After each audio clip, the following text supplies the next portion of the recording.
السلام عليكم ورحمة الله تعالى وبركاته لما نقيات يوتيوب إن سلامي عشان wuxuu ku saabsan yahay sideen ugu xirnaa kombiyuutarkeena aflaamta xun iyo websaydyada xunxun si ay kombiyuutarkeena usoo gelin marka sideen ugu xir lahayn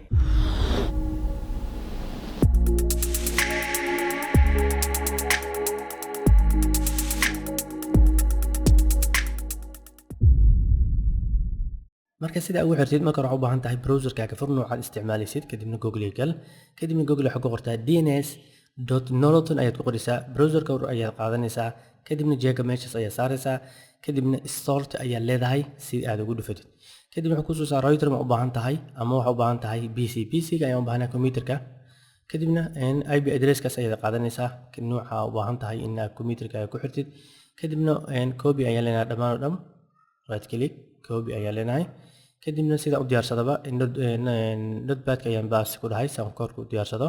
kadibna waxaad tegaysaa internetkaaga right click open network and share center ayaa leedahay kadibna cableka wifi ama cable isticmaalaysa ayaad ku dhufanaysaa kadibna properties ayaad tegaysaa kadibna waxaad tegaysaa meesha ku qoran tahay TPN protocol version TCP properties ayaa leedahay kadibna waxaad leedahay DNS service ayaad koodka ayaad ku laabanaysaa notepad-kaaga soo koobiyeysanaysaa mar kale koodka kan koowaad ayaa soo qaadaysaa copy ayaa leedahay inta imaanaysaa right click baas ayaad ku leedahay haddana mar kale ku laabanaysaa kadibna haddana copy ayaa soo leedahay haddana meesha ugu hooseysa ayaad baasay ku leedahay kadib marka baas ku leedahay intaasoo kale kadib okay leedahay waa intaasoo keliya kombiyuutarkaagana insha Allah bidniya kani qofka isku dayna website xun booqdo xitaa booqo karo ka faa'iideysi wanaagsan wixii aqoontaadan walaaka u faa'iiday aqoontaadana wixii anfacaysa walaaka assalaamu calaykum waraxmatullahi wabarakaatuh wajazaakumullahu khayran